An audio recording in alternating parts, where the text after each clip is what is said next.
રાજ્યપાલ શ્રી આચાર્ય દેવવ્રતજી કચ્છ જિલ્લાની મુલાકાતે।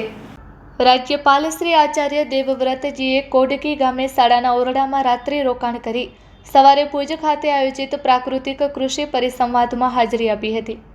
અહીં તેમણે કચ્છમાં પ્રાકૃતિક કૃષિ અભિયાનને વેગવંતુ બનાવવા, પ્રાકૃતિક ખેતી અંગે માર્ગદર્શન આપવા સાથે પ્રાકૃતિક ખેતી શરૂ ખેડૂતોને સંકલ્પબદ્ધ કર્યા હતા। આ સાથે પરિસંવાદમાં પ્રાકૃતિક કૃષિ ઉત્પાદન વેચાણના વિવિધ સ્ટોલની મુલાકાત લઈ પ્રાકૃતિક કૃષિ ઉત્પાદનો નિહાળી ખેડૂતો સાથે સહજ સંવાદ કર્યો હતો। પરિસંવાદમાં રાજ્યપાલશ્રીએ જણાવ્યું હતું કે આજના સમયમાં વધુ ઉત્પાદનની લહાઈમાં ઝેરી યુરિયા, ડીએપી તથા જંતુનાશકોનો બેફામ ઉપયોગ કરાઈ રહ્યો છે, જેના કારણે જીવલેણ બીમારી વધી રહી છે।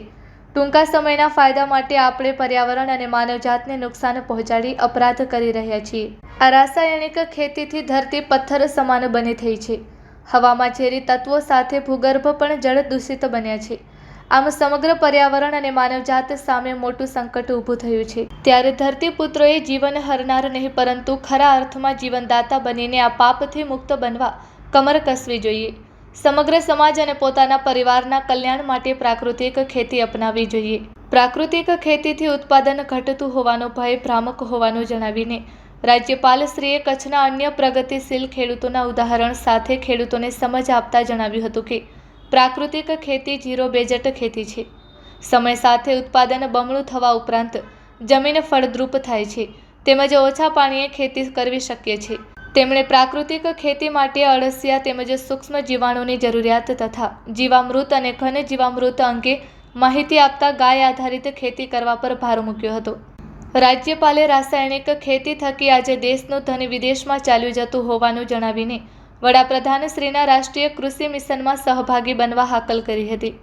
કચ્છના ખેડૂતોને શરૂઆતમાં પોતાની જમીનના માત્ર એક ભાગથી પ્રયોગાત્મક ધોરણે પ્રાકૃતિક ખેતી શરૂ કરવા સંકલ્પબદ્ધ થઈને દર વર્ષે તેમાં વધારો કરતા જવા હાકલ કરી હતી।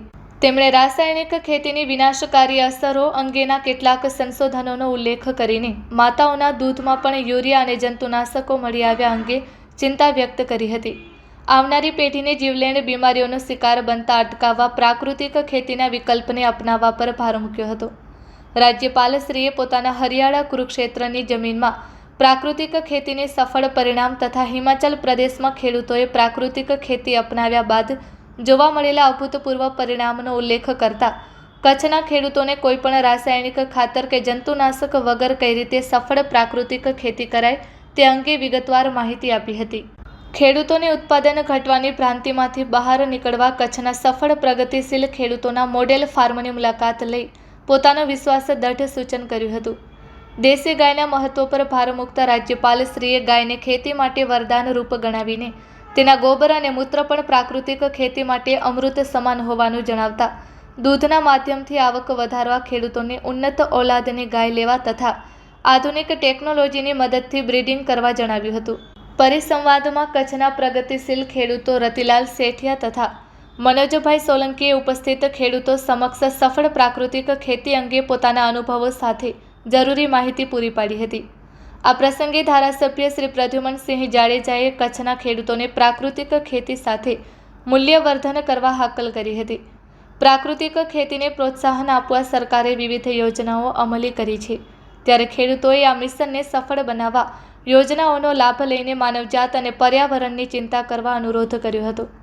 કાર્યક્રમમાં જિલ્લા વિકાસ અધિકારી શ્રી ઉત્સવ ગૌતમ, પશ્ચિમ કચ્છ પોલીસ અધિક્ષક શ્રી વિકાસ સુંડા તેમજ નિવાસી અધિક કલેક્ટર શ્રી ડીપી ચૌહાણ, ડીઆરડીએના ડાયરેક્ટર શ્રી નિકુંજ પરીખ તેમજ પ્રાંત અધિકારી શ્રી અનિલ જાદવ, નારણપરના સરપંચ શ્રી મંજુલાબેન મહેશ્વરી સહિત વિવિધ વિભાગના અધિકારીશ્રીઓ સહિત મોટી સંખ્યામાં જિલ્લાના ધરતીપુત્રો ઉપસ્થિત રહ્યા હતા।